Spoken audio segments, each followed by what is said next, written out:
Hey guys, Dinosaur here, back again doing another movie review, and today we'll be reviewing Salem's Lot, the 1979 adaptation of the Stephen King best-selling book, Salem's Lot. Yeah, so Salem's Lot is directed by Tobe Hooper and features David Soul, Bonnie Bedelia, James Mason, Lance Kerwin, Lou Ayres, Reggie Nalder, Ed Flanders, and Kenneth McMillan. So yeah, the plot of Salem's Lot has the exact same plot as the book. This dude named Ben Mears moves into the town of Salem's Lot to write a book about the Marston house, which is like this like big house that like lives outside the town. A lot of people had suspected that it'd be haunted. And yeah, so he just moved in there to write a book about it. And like when he was a little kid, he went into the Marston house, but from a dare. And so from there, like he thinks that he saw the original owner of the place, Huey Marston, himself hanged. And then he opened his eyes and looked at him, and then he ran away out of the house. Yeah. And so he's just writing a book there. He meets a few people, like this girl named Susan, which he starts falling in love with. And then he meets up with this drama teacher named Jason Burke, not Matt Burke. Yeah. What else was I saying? Yeah, and then he meets Susan's family too, such as her father, Doctor Bill Norton, who's like the doctor of the town. Like he's sort of like the one that everyone in the town can trust. Yeah, him and the mother. Yeah. And also he meets who else does he meet? And also there's this other person who has just moved into the town named Richard K. Straker, and he wants to open an antique shop in the town. And he owns the Marston house actually. No, he's renting the Marston house actually. Like he's renting the Marston house and like what was I saying? So yeah, he's renting the Marston house and like he's waiting for his friend named Kurt Barlow to come in to sell the antique shop with him. Yeah. What else was I saying? Let me think. And then from there,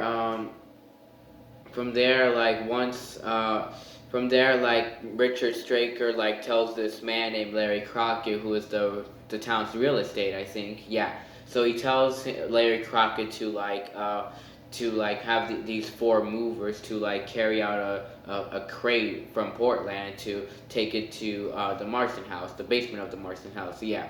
And as soon as that crate comes, like bad shit starts happening in the town. Like these two kids named Danny and Ralphie Glick are leaving their way home from their friend's house named Mark Petrie. Yeah. So yeah, once they leave home, they decide to take the shortcut through the forest. But then Danny ends up leaving. But then Ralphie he gets himself lost, and then he gets kidnapped by Straker. Yeah. And from there, like Straker just puts him in the house, and like yeah, and then from there, like Larry Crockett, he dies. Like it's unknown. It's kind of unknown how he dies, but like it shows like this mysterious hand coming after him, and then in the next scene, he's just dead in the car. Yeah. What else was I saying? So yeah, once that happens, like some crazy shit starts happening in the town, and you find out that the town is later gonna get infested by vampires. Yeah, and like let me think. Yeah, and then there's this vampire named Kurt Barlow who whenever he bites someone, they turn into vampires, and once they turn into a vampire, they can bite someone else, and they turn into a vampire. Yeah, and so what's his name? Ben Mears and a lot of other people decide to do something about it and stop the vampires from doing this. Yeah, I think that's based from like destroying the town, and yeah, I think that's the whole plot of the Salem's Lot movie. Now, do I like Salem's Lot the movie? Yeah, I love Salem's Lot the movie actually. I don't really love it or think it's a masterpiece. I don't think it's as good as the book, but it's still a pretty good movie actually. Like it's still a pretty good it's a pretty good adaptation actually. Like it's pretty faithful. It's pretty faithful, but there are a lot of changes to this movie. It's sort of like on that faithful scale of the It miniseries, but this is a lot more faithful to its source material than the It miniseries was. Yeah, but like there's a lot of changes in here, but I actually do respect a lot of the changes actually. Like this movie took a lot of chances actually and a lot of changes, and I actually thought they were pretty good actually for what this movie needed to be. Yeah. Excuse me. So yeah, this movie definitely has a lot of changes from the book, such as they've added a little bit of new characters in here, such as there's this man named Dr. Bill Norton in the book who is Susan's father, but he's a doctor, and he basically resembles Jimmy Cody from the book. Like I really like Jimmy Cody in the book actually. Like he was my favorite character in that book actually. Wait, but like I don't know that for sure actually. Is he my favorite character? I said that in the review, but thinking about it now, I'm not sure. I don't think he's my favorite character, but he's the. But I think I might like one more character. I think either Ben or Father Callahan would be my favorite character, but I still really love Jimmy Cody in the book. Actually, like I really love Jimmy Cody, and they do not put him in this movie. They just make him Susan's father. But I can totally see where that comes from, because like in the book, when Ben meets Susan's parents, like the father really seems to like Ben, but like the mother doesn't seem to like him. Like she's always hating on him and all of that. She's always like talking shit about him, but like the father's always likes him, and he's always like covering for him and like hitting him up. Yeah, so I can definitely see that why they did that, and so I can definitely see why they did that. I made him the doctor instead of Jimmy Cody.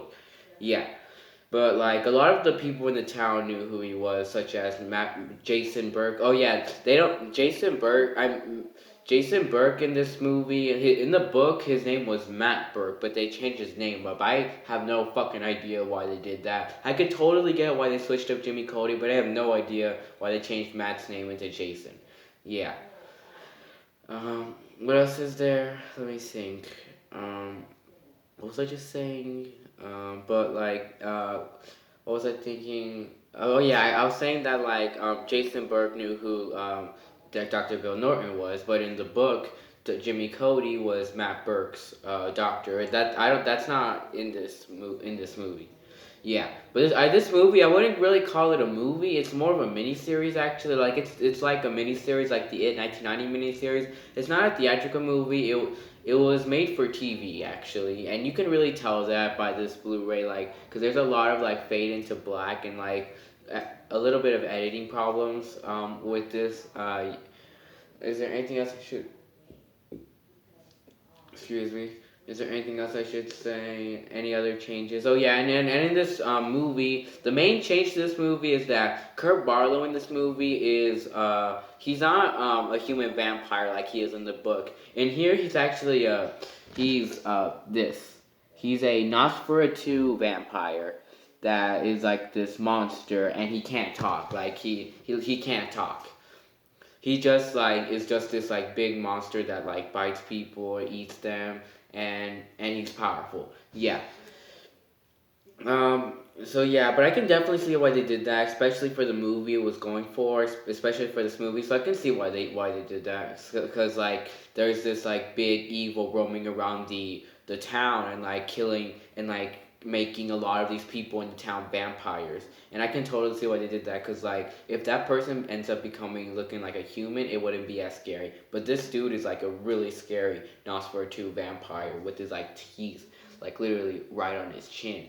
Yeah, so like I can definitely see why they did that, because like making him look like that is more scarier than making him look like a human vampire. Is there anything else I should say about Kurt Barlow? So yeah, I think that's the main change, and like he doesn't talk, but Straker does all the talking for him. And in the movie, I mean, in the book, Straker didn't really show up all that much. Like Straker was a major character, but he wasn't like a full on major character. He wouldn't make much appearances in the book actually. He wouldn't really make much of appearances in the book, but here he's actually a full-on main character, and he makes so much appearances in this movie. Like he's literally like the top villain of this movie. Yeah, and he has a lot of screen time actually. I would say like so surprisingly a lot amount of screen time. What was I saying? But so yeah, I can definitely respect that change. Actually, I can definitely see where that change comes from, because like he's like the person owning the Marston house. Like, why not have a lot of screen time? Like the Marston house is like the big part to this movie. What was I saying? Excuse me. Excuse me. Have to delete this notification. Okay. What was I just saying? Excuse me. So yeah, I can definitely see that change, and that change actually improves from the book. Actually, I would say that that's the only change that I would say improves from the book. Is there anything else I should say? So yeah, and Straker in this movie is really creepy. I'll get into that once I talk about the characters. Is there any other changes this movie has? Let me think. Oh yeah, and the book had a lot of swearing and all of that, and a lot of like bloody stuff in it, and like a lot of adult stuff in it. Like there was like a lot of adult stuff in it, like a lot of like sexual stuff in it, and it got a bit inappropriate. It got very inappropriate at times. But here, it's not like that much. Like it's not inappropriate that much. There's no adult features to it. Well, not much actually. This is a PG movie actually. Like I can even show you in the back, right right there it says rated PG, and like that's a really big change that to this book actually. Like why make this movie PG? Why not make it rated R? Yeah, I don't really like that change actually. This movie is like PG, it's for kids. Yeah, but back then PG was like PG-13, I would say, like parental guidance. But they took it to the max actually, and they would put a lot of inappropriate stuff with their PG movies. Yeah, and this movie has a lot of that too.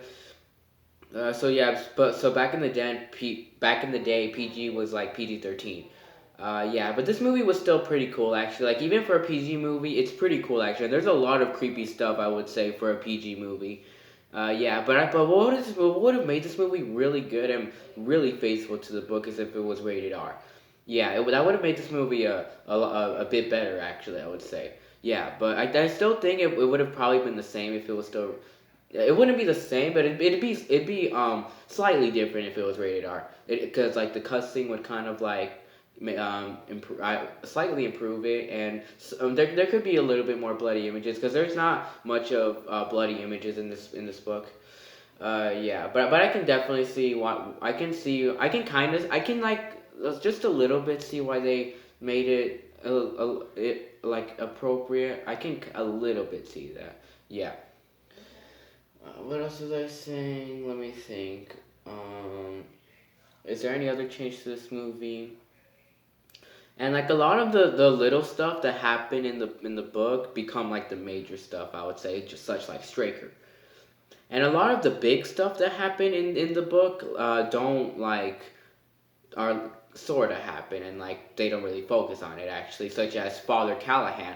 Father Callahan in the book, he was a really cool character actually. Like Father Callahan, like he was this alcoholic priest that he did not know which side to take on. Does he want to go on the alcoholic side or the Christian or the Catholic side? I think he's Catholic. Yeah, he's just like, should I go with the alcohol side or the worshiping the Lord side?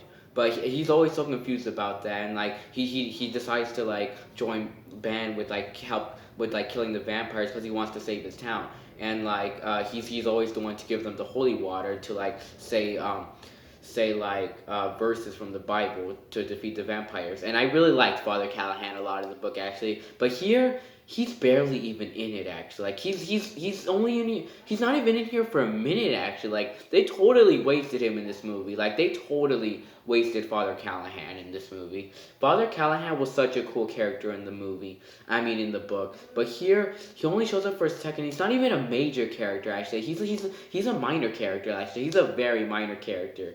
Like he only shows up for like only a couple of scenes, and he's just there to just be the priest, like just be one priest of the town.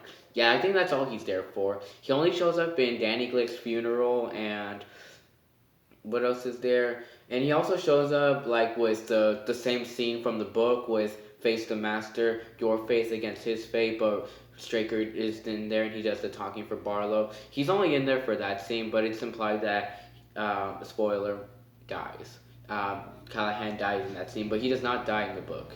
Yeah, but he's totally a minor character to this movie. So that was another really big change to this movie, and I don't really see why they didn't make Callahan a major character. But I think maybe because there was a lot of other creepy stuff going around that they didn't have time to make Callahan a major character. And this movie was already long as it was. Like this movie's like 3 hours long actually. It's 3 hours long, And actually thinking about it now, I could kind of see why they didn't make him a major character because like this movie was already long and there was a lot of other stuff happening in the background. They didn't have time to make a character like that, and they wanted to focus more on the scary side instead of like another plot line. I can sort of see that. But like Father Callahan, it would have been cool if he was a major character to this movie. But they made a remake to this. They made a remake to the Salem's Lot show, but it was again a made-for-TV movie. But I'll probably review that one maybe tomorrow, maybe. But I'll review Creepshow first and then that one because I haven't seen that one. But I'll try to watch it. Yeah. But I hear that in that book that in that movie that Callahan has a bigger role. So I'll see what that one's all about. So yeah, but this movie's 3 hours long, and you do feel its runtime at times. Like you actually do feel its runtime. Yeah.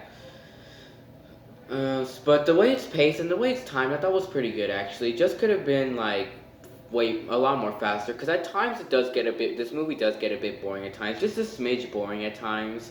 So yeah, I think that's just a nitpick flaw I have with this. Yeah. But other than that, all the other changes to this movie I thought were pretty good actually. Yeah. Now let's talk about the movie. Not comparing it to the book. I'll compare it to the book a little bit, but not as much as I was just doing it. But let's talk about the characters. Ben Mears. I really liked what they did with Ben Mears in this movie. It was pretty cool actually. Like I thought they did a really good job with adapting Ben Mears actually. Ben Mears was the main protagonist to the book. And in here, they handled him really well. Actually, like he was the exact same thing as he was in the book. Literally, the exact same thing. Yeah. He was haunted by the Marston house ever since he was a kid, and he decides to come back to Salem's Lot to write a book. Yeah, and I really like that a lot about him, and I really like how he believes in a lot of stuff in this movie. Like he believes in so much stuff. He believes in curses. He believes in haunts. He believes in a house that attracts evil men. Like he believes in vampires. He believes in anything, and I really love that a lot about him. Yeah. And I really like how like he's just always so tough and he's always so brave and he knows what to do and he knows what's about to happen. I really like that a lot about him in this movie. Yeah, and I really liked his relationship with Susan a lot. I thought they did a really good job with adapting the relationship with him and Susan. I thought they did an excellent job with the relationship in this movie. I thought their relationship was really cool in this movie. It was really strong actually, and it was really cute too. Yeah, I just love all the scenes with them too. Like when they're in the river, like in the book, when they're hanging in the diners, or like talking about the stuff that's happening in the town, hanging in her house. Yeah, I really like all those scenes, and I just really like how Susan like tries to help him out with a lot of the stuff that's happening in the town, and she's always so aware too. I really like that a lot about her. Is there anything else about Ben I should say or Susan? Let me see. So yeah, I really like how tough he is, and I just really love how he brings in the the story's main plot lines and the story's like main themes to this movie. Yeah, I really like how he brings the main themes to this movie, and yeah. Is there anything else I should say? What was I just saying? Let me think. So yeah, Ben, I thought he was really cool. I thought let me think.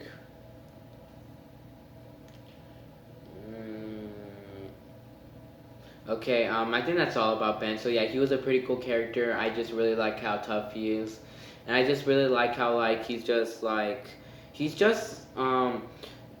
think that's it about Ben. Yeah, he was a really cool character, and I really liked Susan too. She was a pretty cool character too. I just really like how like she's always so aware of things and like her relationship with Ben. Like I said. Is there anything else about Susan I should say? I think that's it about Susan. So like, she was a pretty cool character.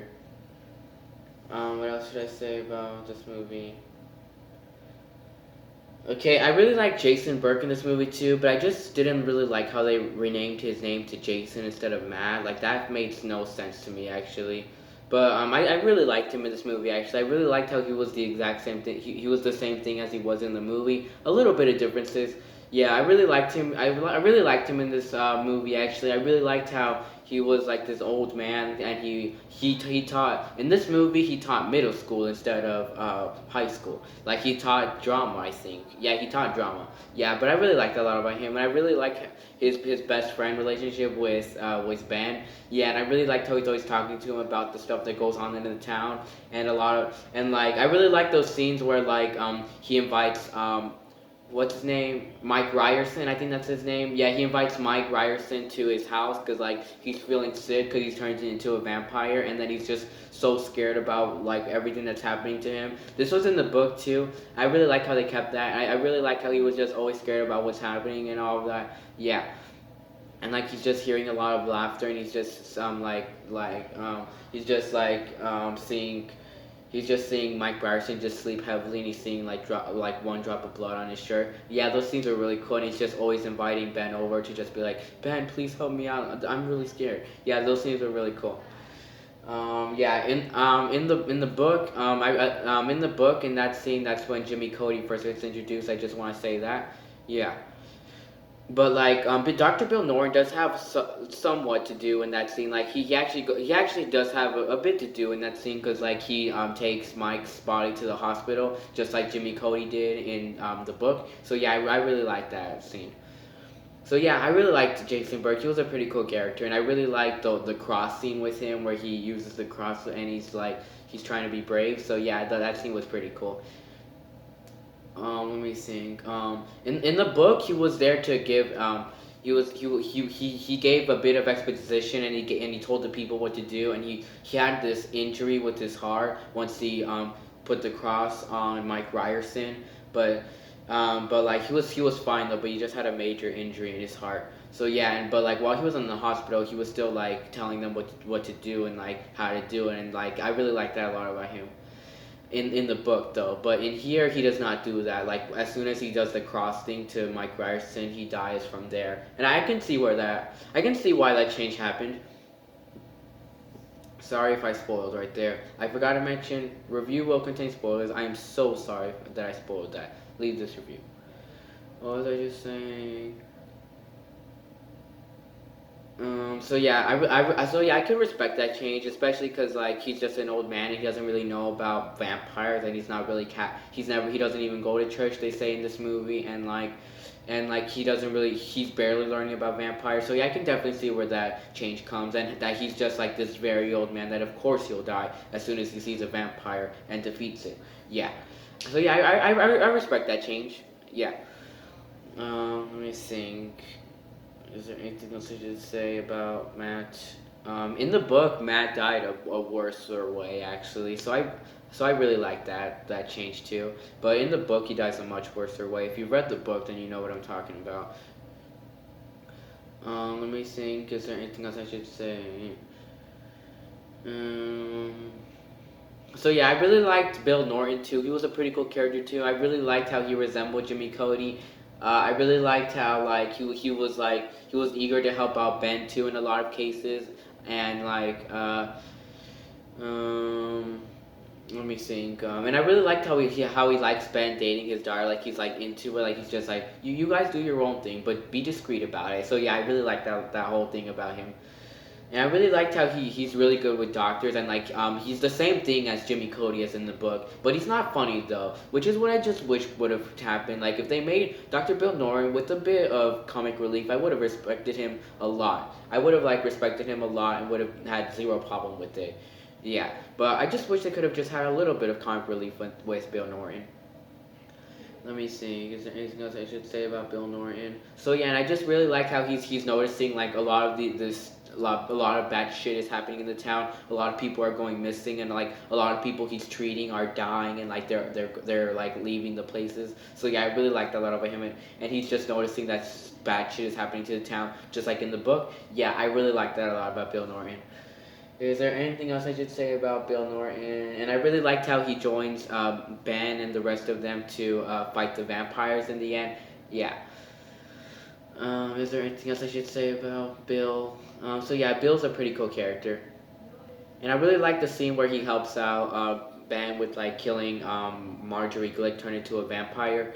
Yeah, in the hospital, and like he like stabs her with the scalp. So yeah, and that scene was pretty cool. But that scene was in the book too. Yeah.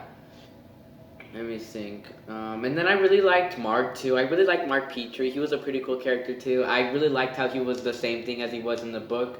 But like in here, he was just a chill kid. Like he was a really, really chill kid, and like he's always happy all the time. But here, in yeah, but in the book, he was a little bit like not chill. He would always like to love to stand up for himself, and he was very tough. He's a little tough in this book, but tough like I would say in a bit of a chill way. He's not like hard bearing or like beats up any humans. He just like beats up the vampires and like puts crosses in front of them. So yeah, I really like that a lot about him. That he's just chill and all of that, and he's the exact same thing as he was in the book, other than being tough on people or kids. So yeah, I really liked how he's just a horror fan and he loves horror so much, and I really love that scene where like his dad is just like, when are you gonna give this up, Mark? And he's just like, I don't know, soon maybe. And he's just like, why are you so interested in monsters and magic and all of that? And he's just like, well, it's just who I am, Dad. It's just what I'm interested in. Like you, Dad. You love my numbers so much, so you became an accountant. You earned a living for that. And then he's like, are you gonna earn a living? He's just like, maybe. Yeah, I really like that scene. Yeah, so yeah, I really liked how Mark was just really chilling. Like he can escape any not to. Like whenever you tie him on handcuffs or on a rope, he can just escape it like easily. So yeah, I really liked that a lot about him, and he was pretty funny too in this movie. Like he actually did get really funny in this movie. So yeah, is there anything else I should say? Let me think. I think that's it about Mark. But I really like when that scene with the window, like this, like all the scenes with with the little kid vampires in the window with Ralphie and Danny Glick in the windows. Those scenes were fucking creepy. I would say, like those scenes were just so creepy. Like they literally give me chills. Actually, yeah, those scenes are just very creepy. And I really like when Danny goes to his window and then like Mark just defends himself and he puts the cross in front of him and he's just like, go away, go away, and then he just vanishes. So yeah, that scene was really cool. Is there anything else about this movie I should say about Mark? I mean, so yeah, I really liked how tough Mark was, and he was just really brave, and like he was eager to like fight Kurt Barlow and all the vampires in the Marston house by himself. So yeah, I really liked that a lot about him. He was a little bit like the losers. Like he was a little bit like what he seemed like he could have joined the losers club. Actually, he seemed like a kid that could be in the losers club. Yeah, I really liked Mark a lot. Yeah. Let me think. I think that's it about Mark. So yeah, all these characters were pretty cool, and I really liked Richard Straker too. I thought Straker was pretty cool in this movie. He was very creepy. I would say like I really liked how he had a big role in this movie. That like he owned the antique shop and like he did the talking for Straker and like yeah, just all the things with him are just very creepy. Like he's just very creepy. Even when he's not doing damage, he's still very creepy. Is there anything else about Striker I should say? And I really like all the scenes with him just in his like antique store and all of that. And I really like the scene where the the sheriff is like asking him a question and then about like his black suit because like they found like a string of black cloth stuck on sticks in the woods. Yeah. And I really like when he's done questioning him, he's like ciao, and then he's like what? And he's like it's Italian for goodbye.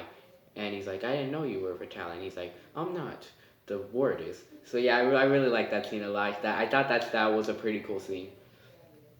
Is there anything else about Straker I should say? Let me think. Is there anything else about Straker? Hmm. I think that's it about Straker. But I really liked how he was the main villain. I really loved how he owned the Marston house. So yeah, and all the scenes where he's coming out of the Marston house are pretty creepy actually. And you never even see the inside of the Marston house until the end. Yeah. And I really liked Kurt Barlow in this movie a lot. He was very creepy. Like you don't even see him much in this movie actually, which was really cool actually. Like you don't really see him much. You don't even see him until like 2 hours into the movie actually. Like, and I thought that was a really wise decision that you don't see him till like 2 hours into the movie because like your anxiety and your suspense is like raising because like you keep hearing this name Kurt Barlow. Kurt Barlow. He's the friend of Richard Straker, and like you don't even know what he looks like. And then once you see what he looks like, it's a big jump scare, and you're just like very scared. So yeah, I really like that decision a lot. Of that like you don't even see the head vampire till 2 hours into the movie. Yeah, but you do see him once toward the beginning, but like it's not even a full close up. It's just his hand. Yeah, I really like that. That the book had something similar to that, but the book had something similar to that where you saw him twice in the beginning. You saw him twice in the beginning and like no, once in the beginning and once in the beginning of the middle. Yeah. But in those two scenes, they don't describe that being Kerbal. They just describe that being like this like weird man, this weird like tall strange man. Yeah, I like that. So yeah, they did something similar to that in the movie. I really like that. Is there anything else I should say? Let me think. About Barlow. So yeah, just all the scenes with him were just really creepy, and the face the master scene was pretty creepy with Mark. I already said that scene. Yeah. Let me think. So yeah, I think that's all about Barlow. He's just a really creepy vampire. Is there anything else I should say?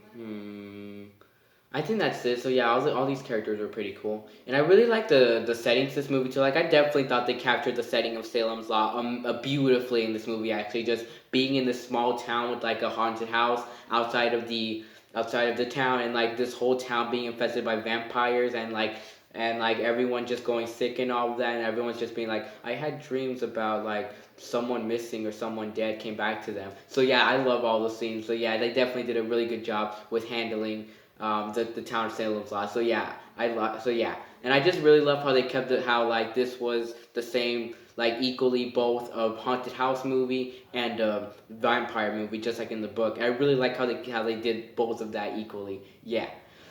Let me see. And I thought all the actors did a pretty good job, actually. Like, all the performances in this movie, I thought were really, really good, actually. Even with the kid actors, I thought all the kid actors acted really good. I thought, what was his name? Lance Kerwin as Mark was amazing, actually. Like, he was always crying all the time. He was always so tough. I really liked Lance Kerwin's acting for Mark. So, yeah, the acting was actually really damn good, especially for a TV miniseries, actually. Yeah.